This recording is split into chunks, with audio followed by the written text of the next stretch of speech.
It was a quiet afternoon when she sat by her small kitchen window sipping lukewarm tea. The city outside was alive with distant car horns and voices, but her apartment stayed still, filled only with the soft hum of her old ceiling fan. She liked the calm. It helped her work, helped her think. But sometimes that same silence reminded her of the one voice she would never hear again, her father's. He had been gone for 2 years, but some days it felt like yesterday. He used to call her every evening without fail, asking if she had eaten, reminding her to rest, to lock her door before bed. It was their little ritual, something so ordinary that she never thought she would miss it.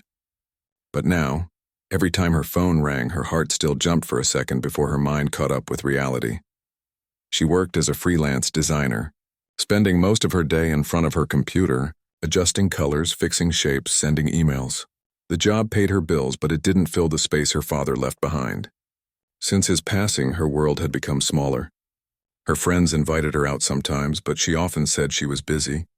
Most nights she would just sit on the couch, scrolling through old photos or playing the voicemails her father had left. She didn't cry anymore, but the ache never really went away. That day started like any other. She woke up late, made coffee, and opened her laptop. She had a deadline to meet, so she kept herself focused, listening to the faint ticking of the wall clock as she worked. Hours passed quietly until her stomach reminded her she hadn't eaten since morning. She stood up, stretched her stiff arms, and went to the kitchen. While waiting for the kettle to boil, she glanced at her phone lying on the counter. No new messages, no calls. She sighed softly and looked out the window. The sky was turning golden, that soft evening light that made everything look a little nostalgic. Then her phone buzzed. The screen lit up with an unknown number. For a second, she considered ignoring it. Lately, there had been too many spam calls, and she wasn't in the mood to argue with someone trying to sell something. But something, maybe curiosity, maybe boredom, made her pick it up. "Hello?" she said, her voice calm but cautious. There was static on the line, a faint crackling sound like an old radio trying to catch a signal. Then she heard it, a voice, soft, a little distant, but clear enough to make her heart stop. "Lena, sweetheart?" Her grip tightened on the phone. The way he said her name, no one said it like that. Her breath caught. It couldn't be. Who is this?" she whispered, her throat suddenly dry. The voice paused, then spoke again. "It's me. Don't you recognize your father's voice?" The mug in her hand slipped, hitting the counter with a dull thud. For a long second, she didn't move. The world around her felt like it froze. Her heart pounded so hard she could hear it in her ears, that voice, the tone. Even the small chuckle after he said, "Sweetheart." It was exactly how her father used to sound. "This isn't funny," she said, her voice shaking. "Who is this?" The man on the other end seemed confused. "It's Dad. I've been trying to reach you. Are you okay?" And then the line went silent. A soft click and the call ended. She stared at her phone screen, her mind spinning. The number was gone. Not even saved in the call log. She tried opening her call history, scrolling back and forth, but nothing appeared. No missed call, no recent incoming number. She pressed the phone to her ear again, hoping maybe it was just a glitch, but there was nothing. Just silence. Her heart raced. She put the phone down, took a deep breath, and tried to calm herself. Maybe it was a wrong number, she thought. Maybe someone's voice just sounded similar. That had to be it. She wanted to believe that, but deep down, something didn't feel right. That night, she couldn't sleep. Every time she closed her eyes, she heard that voice again. Calm, loving, familiar. She turned on the lamp, grabbed her phone, and stared at it. What if she called the number back? Would anyone answer? Her hands trembled as she went to the call log again, but it was still empty. Not a trace. She checked the time. It was almost 1 a.m. She set the phone down and pulled the blanket over herself, but the silence felt heavier than usual. The next morning, she woke up early. The first thing she did was check her phone again. Nothing. But curiosity and something deeper, maybe hope, pushed her to try one more time. She dialed the number she remembered seeing for that brief moment before it vanished. The call didn't go through. A robotic voice said, "This number does not exist." Her fingers froze. "What do you mean, doesn't exist?" She whispered to no one. The rest of the day felt strange. Every sound made her turn her head. The kettle whistling, the clock ticking, the elevator doors closing, it all felt louder somehow. She tried to focus on her work, but her mind kept drifting back to that call. By evening, she gave up. She opened an old photo album instead. Her father's smile filled the screen. Gentle eyes, that kind expression. She touched the photo softly, remembering the way he used to laugh when she forgot to charge her phone, or how he'd call twice just to make sure she picked up. When he was alive, she used to get annoyed by his constant reminders. Now she would have given anything just to hear one of those calls again. Her friends didn't understand why she hadn't moved on yet. They said time heals everything. Maybe that was true for them. But for her, time only made the absence clearer. That night, before sleeping, she listened to one of the old voicemails he had left on her phone. "Hey, sweetheart, just wanted to check in. Don't skip dinner again. Call me when you can." His voice filled the room, and for a moment it felt like he was there again. She smiled sadly and whispered, "I miss you." Then she noticed something odd. In the background of the voicemail, there was a faint static noise, exactly like the one she had heard during the strange call the day before. Her eyes widened. She replayed the message, turning the volume up. The same pattern of static, soft but distinct. It was like the same connection, the same faint distortion in the air. Her mind raced. Maybe it was just coincidence. Or maybe it was something else. She didn't believe in ghosts or miracles, but at that moment, logic didn't feel comforting anymore. The next few days passed in a blur. She kept working, eating, sleeping, but she felt like she was moving through fog. Every time her phone buzzed, her stomach tightened. She started answering every call, even from unknown numbers, hoping it might be him again. But it never was. Still, she couldn't forget that voice. It wasn't just similar, it was him. She knew the tone, the warmth, the small pauses between words. It was the way he always spoke when he was worried about her. On the fourth day, while eating breakfast, she looked at the old photo frame on the counter. It was one of her favorites. Her father standing beside her at her graduation, his arm around her shoulders, both of them smiling proudly. She reached out and touched the glass. "Were you really trying to call me?" she whispered softly. The phone rang. She jumped. Her heart raced as she looked at the screen. An unknown number again. The same feeling of unease and hope filled her chest. She hesitated for a moment, then picked it up. "Hello?" But this time there was no voice. Just the same faint static whispering through the line. "Dad?" she said quietly. Silence. She stood still, every muscle tense, listening. The static continued for a few seconds, then faded away. The line went dead. Her hands were cold, her throat dry. She stared at the phone as if it could explain everything. She didn't know what was happening. Maybe it was just some strange technical error, or maybe her mind was playing tricks on her.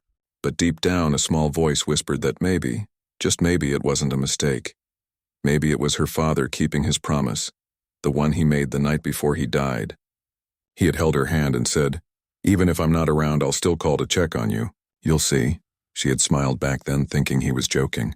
But now, as she sat alone in her quiet apartment with the faint echo of static still ringing in her ears, she wasn't so sure anymore. And as she placed the phone back on the table, she realized something strange. For the first time in months, she didn't feel completely alone. The next morning, she woke up feeling strange. Her dreams had been a blur of voices and memories, her father's laughter echoing somewhere between sleep and waking. For a few moments, she lay there, staring at the ceiling, unsure if what had happened was real or just something her mind had created to comfort her. But when she reached for her phone on the nightstand, she froze. The unknown number was there again in her recent calls. This time it wasn't empty. There was an actual number listed, though it looked slightly faded on the screen like an old photograph. Her heart began to race.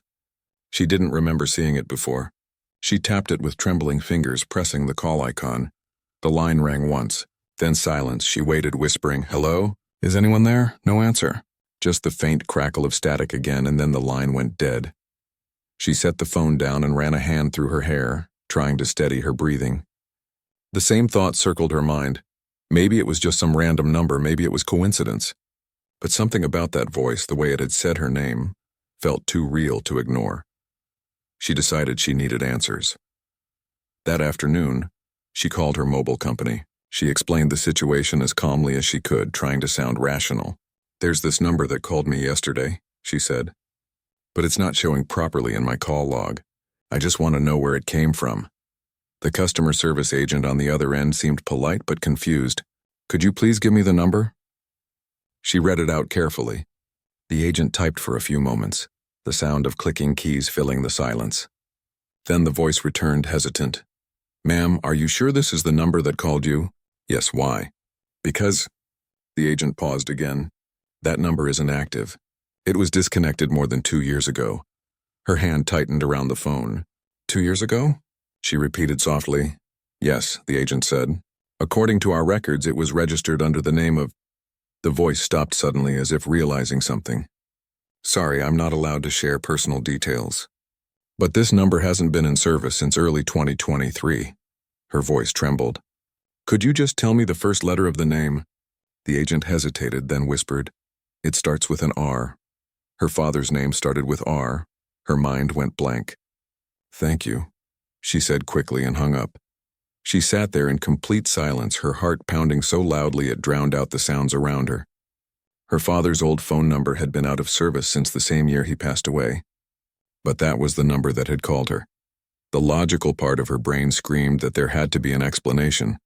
A glitch, a recycled number, some kind of error. But another part of her, the part that still missed his voice every day, whispered something else. Maybe he really was trying to reach her. That night, she couldn't help but think back to the last time she'd heard his voice before he passed. It had been through the phone, too. He was in the hospital, his voice tired but calm, telling her not to worry. "I'll be fine, sweetheart," he had said. "You just take care of yourself." She remembered promising to visit him the next morning. But by the time she got there, it was too late. The guilt of that moment had lived quietly inside her ever since. Maybe that was why hearing his voice again hit so hard. It was like a chance she didn't get to have before. The next day, she couldn't focus on work. She spent hours scrolling through her old messages, voicemails, and photos. Each one felt like a fragment of something she was trying to piece together. In the evening, she decided to test something. She took her father's old phone out of a drawer. It had been sitting there ever since the funeral, untouched. The battery was long dead, the screen black. She plugged it in and waited. After a few minutes, the phone flickered to life. Her chest tightened as she watched the familiar wallpaper appear. A picture of the two of them from her birthday years ago. The date on the phone was wrong. It showed the day he died. She frowned, checking the settings, but the screen froze for a second and then lit up again. Her heart stopped when she saw it. In the call history, there was one outgoing call. The date was 2 days ago. The number it showed was hers. Her knees weakened. She sat down slowly, staring at the screen in disbelief. "That's not possible," she whispered. She looked closer, but the call details were real. Time, duration, everything. It was short, only 23 seconds long. Exactly the same length as the strange call she had received. Her throat went dry. For a moment, she couldn't move. The apartment felt smaller, colder. She called her friend immediately, her voice shaking as she explained everything. Her friend listened, then said gently, "Maybe the phone glitched." Old data can do weird things sometimes. She wanted to believe that. But the more she looked at the phone, the less it felt like a glitch. It felt intentional. That night, she lay in bed, staring at the ceiling. She didn't turn off the light. The old phone was on her bedside table, charging quietly. Every few minutes, she glanced at it, half expecting it to ring. Around midnight, it did. The sound was faint at first, a soft vibration against the wood. She jumped up and grabbed it. The screen was lit, showing her number again. Her breath caught. She pressed answer without thinking. "Hello?" she said quickly, her voice trembling. There was silence, then the faint static again. "Sweetheart." The voice came softly, filled with warmth. "Don't be scared." Her eyes filled with tears. "Dad? I just wanted to hear you," he said gently. "You sound tired." Her hands shook as she pressed the phone closer. "How is this happening?" she whispered. You're not," the voice interrupted softly. "Don't cry. I told you I'd always call. I keep my promises." Her tears fell silently. She wanted to say 1,000 things, to ask where he was, how he was calling, what it all meant. But the words wouldn't come. "I miss you," she finally said, her voice breaking. "I know," he said, "but you're not alone. I'm still watching out for you." The static grew louder, the signal fading. "Dad, wait," she said, but the line went dead again. The room went still. She sat there for a long time, phone still pressed to her ear, tears falling quietly. The old phone screen slowly dimmed until it turned black. The next morning, she woke up late. For a few seconds, she thought it had been a dream. But when she reached for the phone, she saw the last call listed in the history. One outgoing, one incoming, both at the same time. She didn't tell anyone about it again. She didn't need to. Some things, she realized, weren't meant to be explained. Over the next few days, she found herself feeling calmer, lighter somehow. The same silence that used to feel heavy now felt peaceful. She started noticing small things. A song her father used to love playing randomly on the radio. A feather landing near her window. A faint ringtone echoing from somewhere when she felt lonely. Maybe it was just coincidence. Or maybe it was him, reminding her he was still there. She didn't chase answers anymore. She just listened. And though she couldn't prove it to anyone, she knew one thing for certain. When she had answered that wrong number, she hadn't heard a stranger. She had heard her father, and that changed everything. The next few days passed slowly. She tried to focus on her work again, but her mind kept drifting back to the calls. Every time her phone lit up, her heart skipped a beat. Sometimes it was just a delivery notification or a message from a client. But she couldn't help feeling a spark of hope each time. What if it was him again? She began keeping both phones, the new one she used every day and her father's old one, on her desk while she worked. It made her feel like she wasn't alone. Sometimes she even talked softly, telling her father about her day the way she used to. It wasn't that she believed he was really listening, but it felt comforting somehow. Still, a part of her wanted answers. The logical side of her couldn't let go. She kept replaying the moments in her mind, searching for any possible explanation. One evening, she decided to look deeper into how calls could appear from disconnected numbers. She spent hours reading online forums, scrolling through strange discussions about ghost numbers, network glitches, and even supernatural theories. Most of it didn't make sense, and some posts were clearly written by people looking for attention. But one comment caught her eye. It said, "Sometimes old network signals can cross paths with archived data. It's rare, but occasionally, a deactivated number can appear active for a moment due to signal bounce. The call might show up briefly and then vanish." She wanted to believe that. It sounded scientific, reasonable. But the problem was it had happened twice, and both times the voice was unmistakably her father's. Later that night, she sat on her couch with both phones in her hands. The old one was still off now, its battery finally drained again. She hesitated for a moment, then opened the drawer beside her and took out something she hadn't touched in years. A small photo album her father used to keep. Inside were pictures from her childhood. Birthdays, school events, family picnics. On one page there was a small note written in his handwriting. "No matter how far I go, you'll always hear my voice when you need it." Her eyes filled with tears. She traced the handwriting gently with her finger, remembering the warmth of his voice, the way he used to pat her shoulder whenever she was upset. That night, she couldn't sleep. Every time she closed her eyes, she heard that same voice saying, "Don't be scared." The next morning, she decided to go visit the place where her father used to live before he passed away. The small house at the edge of town where she had spent most of her childhood. The house was now empty, but she still had the keys. As she entered, the air smelled faintly of old wood and dust. Everything was just as they had left it. His books were still lined neatly on the shelves, and his favorite chair sat in the corner facing the window. She sat down in that chair and let herself remember. The evenings he'd sit there reading the newspaper. The way he'd look up and smile whenever she walked in. She closed her eyes, and for a brief second it felt like he was still there. Her phone suddenly buzzed in her pocket. Her heart leapt. She pulled it out quickly, but it wasn't a call. It was a text message. The screen showed an unknown number again. Her hands shook as she opened it. The message was short. It said, "I told you I'd call." Her breath caught. She read it again and again, trying to make sense of it. It didn't feel real. She looked at the number. It was the same one that had appeared before. She quickly tried to reply, her fingers trembling. "Who is this?" she typed. "Please tell me who you are." The message failed to send. The number disappeared again. Her pulse raced. She looked around the room, every small sound making her flinch. The clock on the wall ticked quietly. The floor creaked as she moved. She sat down, gripping the phone tightly. Maybe she was losing her mind. Maybe her grief had finally blurred the line between reality and imagination. But something deep inside her refused to believe it was just that. She left the house just before sunset.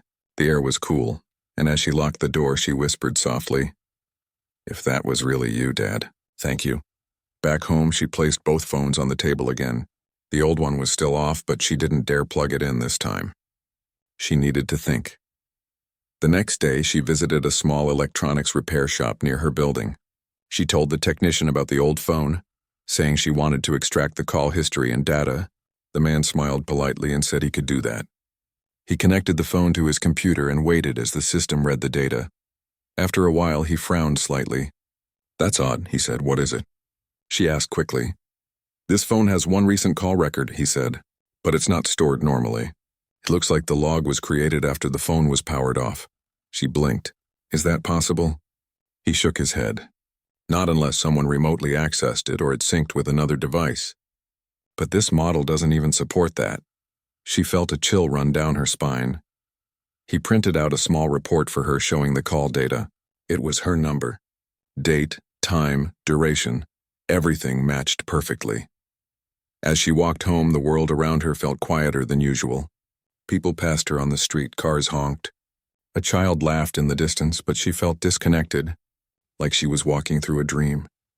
That night, she sat by the window, watching the city lights flicker. Her thoughts were a storm. She didn't know if what was happening was science or something far beyond it. All she knew was that she couldn't ignore it anymore. Around midnight, her phone buzzed again. It was the same unknown number. She stared at it for a long second before answering. "Hello?"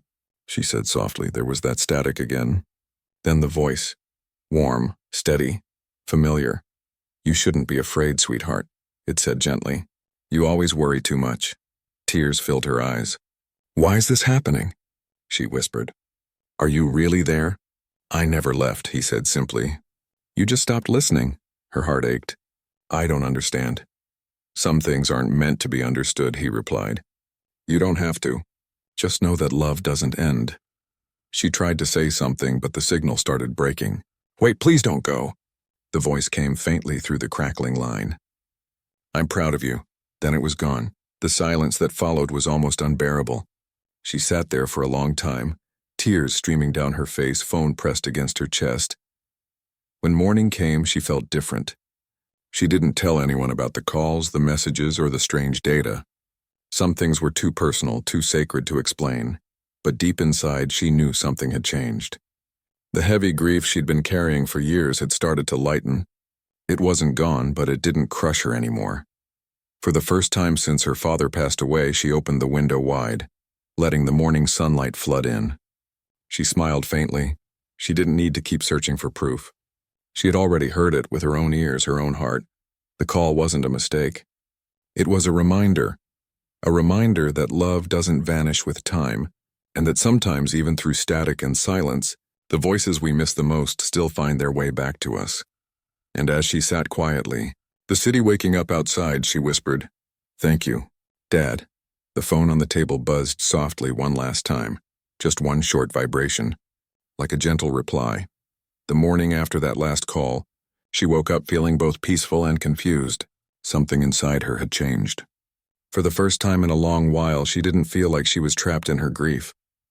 There was a strange calm in her heart, as if hearing his voice had finally given her something she didn't even know she was missing. Closure. But part of her still wanted to understand. She wasn't trying to prove anything anymore, but she needed to know why it had happened. Maybe if she found a reason, she could finally rest, knowing the world still had a little magic left in it. She sat on the floor beside her coffee table with both phones in front of her, the one she used now, and the old one that once belonged to her father. The old phone looked ordinary, a little cracked on the edges, faint scratches across the back. She ran her thumb over it, whispering softly, "You really called me, didn't you?" She plugged it in again, even though she had promised herself she wouldn't. The screen flickered to life, showing the same familiar wallpaper, a picture of her father smiling at her on her graduation day. She stared at it for a moment, the corners of her mouth lifting just slightly. Then she opened the call history again. Nothing had changed. The last outgoing call was still there, her number from just a few nights ago. But this time she noticed something strange. Next to the call duration, there was a tiny symbol she hadn't seen before, like a small clock. Curious, she tapped it. The screen blinked once, and suddenly a hidden note appeared beneath the call entry. It wasn't something normal phones usually showed. The note said, "Connection completed at Oro 312, message delivered." Her stomach flipped. "Message delivered?" she whispered. She didn't remember getting a message during that call, just the sound of static and his voice fading away. She quickly opened the old phone's messages, scrolling through them carefully. Most were from years ago. Reminders he had sent, old birthday texts, photos of random things he'd found funny. But as she scrolled to the top, she stopped suddenly. There was one new message. It was unread. Her pulse quickened. With trembling hands, she tapped it open. The message was short. It said, "Love never dies. You just have to listen." She froze, staring at the words until they blurred through her tears. Her hand covered her mouth as quiet sobs escaped her. It wasn't fear anymore. It was relief, gratitude, something deeper than she could explain. She knew her father had always been a practical man. He didn't believe in things he couldn't see, and yet this felt like something only he could have done, something only he would have said. After a long moment, she wiped her tears and took a deep breath. Maybe it wasn't about understanding the how. Maybe it was about accepting the why. That afternoon, she decided to visit his grave. It had been months since her last visit, and now she felt drawn there like never before. The sky was clear, the air gentle, carrying the soft scent of jasmine from the nearby garden. She brought a small bouquet of white lilies, his favorite. As she stood there looking at the engraved name, her heart felt full. "I got your message," she whispered, placing the flowers down carefully. "I heard you, Dad, I really did." The wind picked up just then, blowing gently through the trees. For a moment, it almost sounded like a sigh. She closed her eyes and smiled. When she returned home later, she felt lighter. She made tea and sat by the window, watching the sun dip below the buildings. Her phone was on the table beside her, screen dark and silent.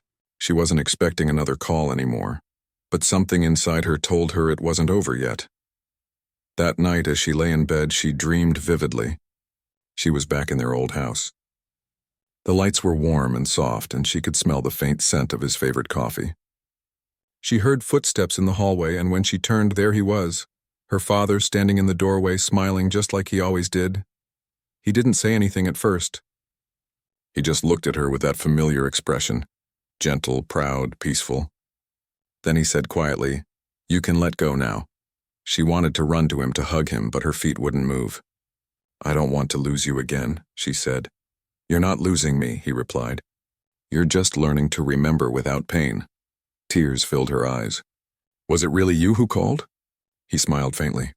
"Sometimes when love is strong enough, it finds a way."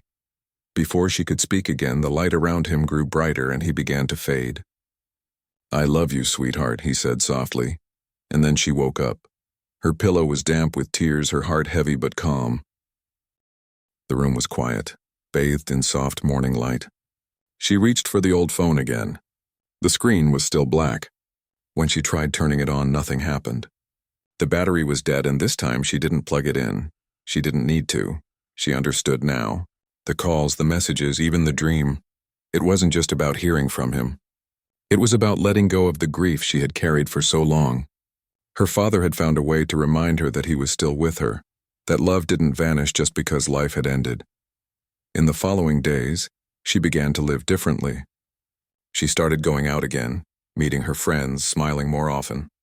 She took on new projects and found herself feeling inspired in ways she hadn't for years. The heaviness that had followed her since her father's passing began to fade, replaced by quiet peace.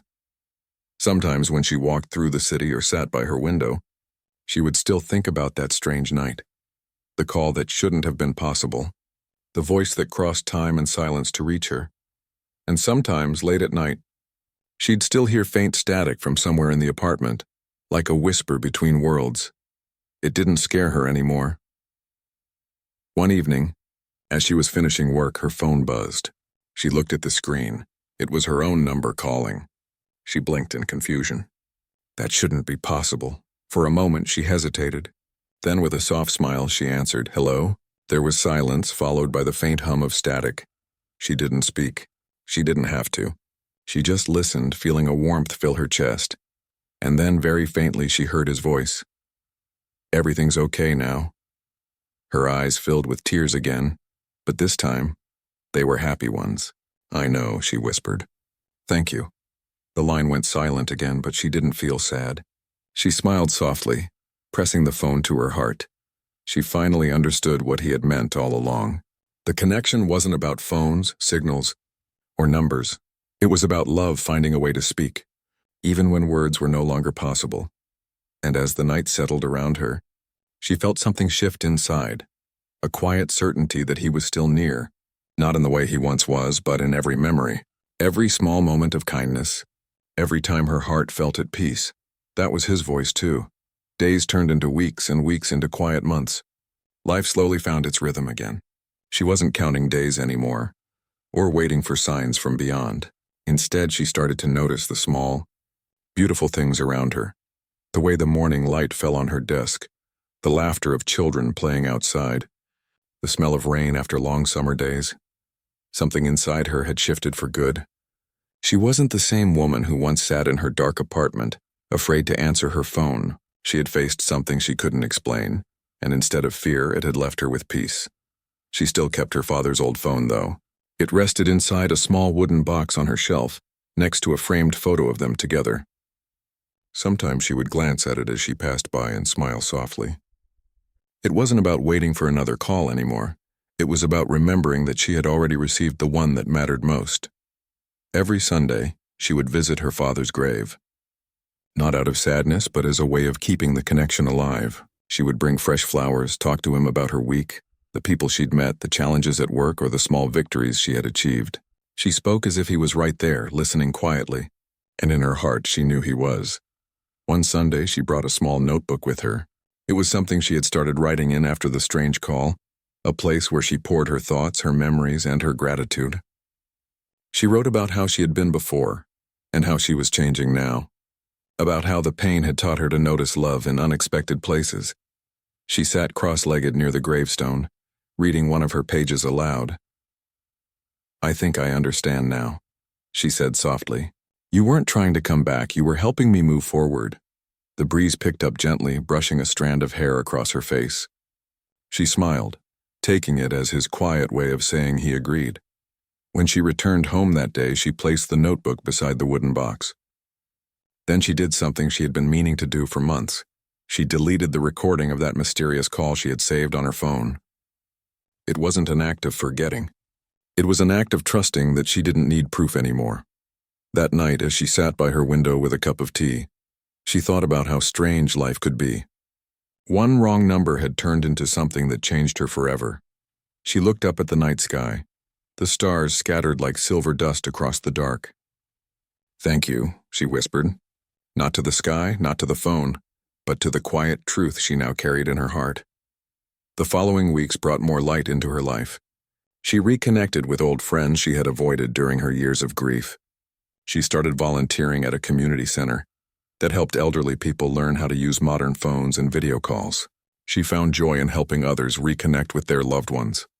Every time she taught an old man or woman how to make a call or send a picture, she thought about her father. It made her smile to think that somewhere, somehow, he'd be proud of her for doing this. One afternoon, an older woman she was helping told her something that stayed with her.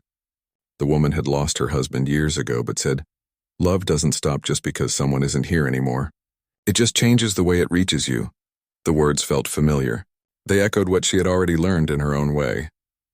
That evening, she returned home and opened her notebook again. She wrote a new entry. "Today, someone reminded me that love doesn't leave, it transforms.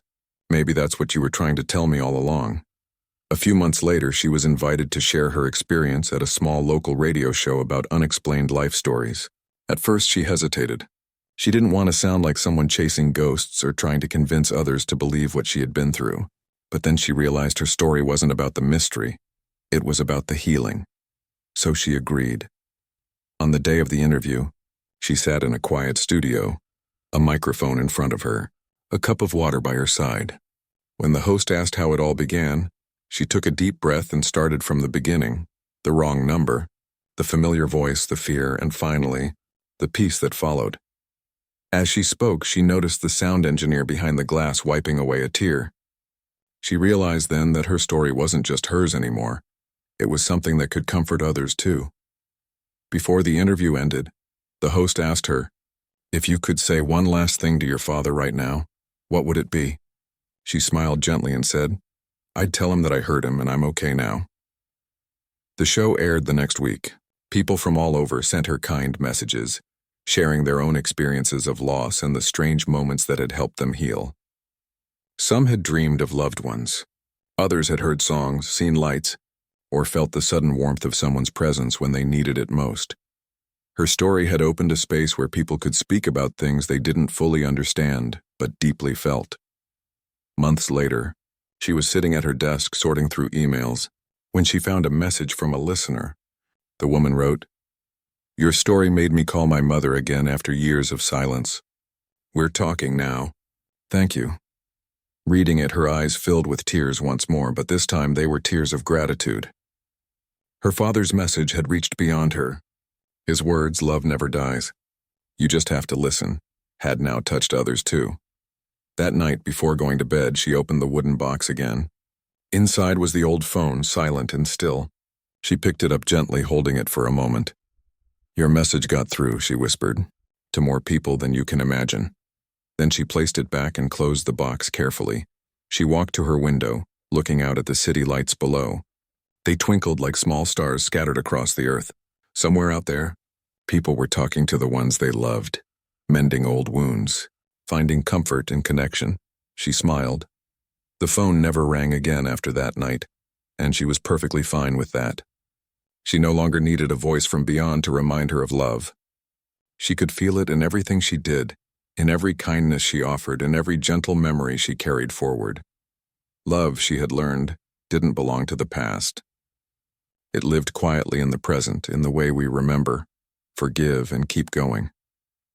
As she turned off the lights and lay in bed, a soft wind blew through the half-open window.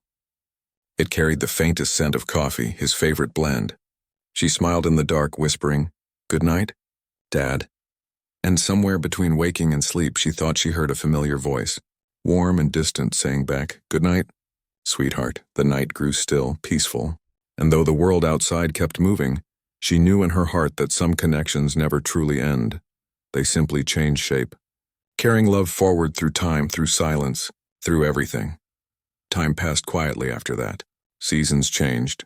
People moved in and out of her life, and the world continued its endless rhythm. Yet inside her heart, something soft and unshakable remained. The memory of that one call that had changed everything. It had been almost a year since that night. She had stopped waiting for miracles, but she hadn't stopped believing in them. Her days had become lighter, her laughter easier, her silence calmer. Sometimes she still talked about her father. Not in the way she once did, with tears in her eyes and a lump in her throat, but in small moments. A memory during dinner, a story to a friend, a lesson she remembered while helping someone else. His voice, though gone from her ears, had become part of her thoughts. Her friends often told her she seemed different now. One of them said, "You've got this peace about you lately. Like you're not carrying anything heavy anymore." She would just smile and reply, "Maybe I'm finally learning how to listen."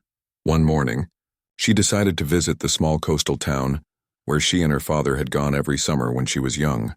It had been years since she'd been there. The drive was long, but the road was quiet, winding through fields and open sky. As she got closer to the sea, a familiar sense of comfort filled her chest. When she arrived, she parked near the edge of the beach and stepped out. The air was fresh, carrying the scent of salt and the sound of seagulls in the distance. The waves were calm, rolling gently onto the shore like a steady heartbeat. She walked slowly along the sand, her shoes in her hand, feeling the cool grains under her feet. The world felt peaceful, timeless, like nothing bad could ever touch this place. She remembered walking this same stretch years ago, holding her father's hand as the sun went down. He used to tell her stories about the stars, about how every wave was carrying a whisper from far away. She stopped where the tide reached her ankles and closed her eyes. For a moment, it almost felt like he was beside her again, quiet, patient, steady. She whispered, I made it, Dad. I'm okay now. A small wave rolled forward, touching her feet before pulling back. It felt like an answer.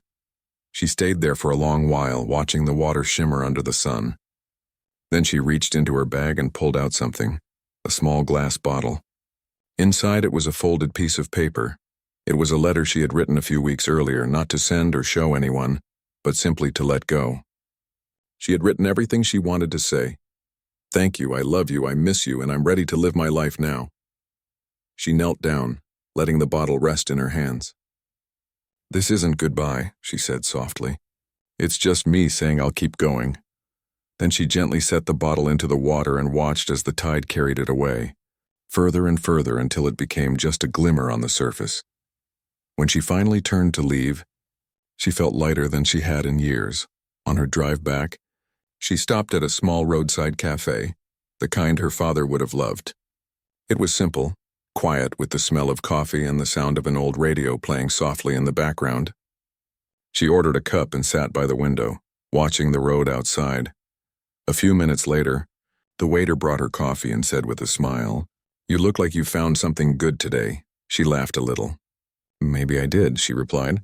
The waiter nodded. "Well, whatever it is, you should hold on to it. Peace doesn't come easy."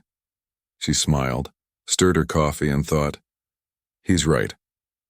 After that trip, her life unfolded gently. She found herself saying yes to things again. Travel, friends, small adventures. She learned to take care of herself, not because she was trying to fill an emptiness, but because she finally wanted to live fully again. She also began writing more, short reflections about grief, healing, and love. People started reading her words online, connecting to her story without even knowing it was based on something real. Some wrote back, saying her words had helped them through their own losses. She didn't tell anyone about the call itself anymore. It had become sacred to her, something private and personal, meant only for her heart to understand. One evening, she was invited to a small local event, a storytelling night where people shared real moments that had shaped their lives. She sat among the crowd, listening to others speak about forgiveness, chance meetings, lost friends, and quiet miracles. When it was her turn, she walked to the front and took a deep breath. She didn't talk about the phone call directly. Instead, she spoke about what it means to listen, really listen to the small things in life, to the quiet comfort in a familiar smell, the sound of laughter, the way someone's memory can live on in ordinary moments. She ended her talk with one sentence that left the room completely still. Sometimes love doesn't speak loudly. It just finds a way to reach you when you're finally ready to hear it.